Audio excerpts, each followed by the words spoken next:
নবীজি বলেন, কেউ যদি ঘুম থেকে উঠে এই দোয়াগুলো পাঠ করে, ওই ব্যক্তি যা কিছু দোয়া করবে তার প্রত্যেকটা দোয়া কবুল।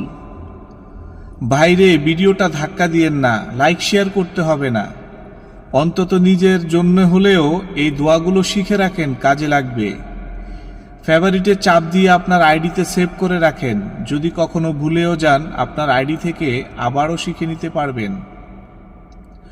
দোয়াটি হচ্ছে, লা ইলাহা ইল্লাল্লাহু ওয়াহদাহু লা শারীকা লাহ, লাহুল মুলক ওয়া লাহুল হামদ ওয়া হুয়া আলা কুল্লি শাইইন কাদির, সুবহানাল্লাহ ওয়াল হামদুলিল্লাহ ওয়া লা ইলাহা ইল্লাল্লাহু আল্লাহু আকবার, লা হাওলা ওয়া লা কুওয়াতা ইল্লা বিল্লাহ, রব্বিক ফিরুলি। আল্লাহ, আপনি আমাকে ক্ষমা করে দিন। হে আল্লাহ,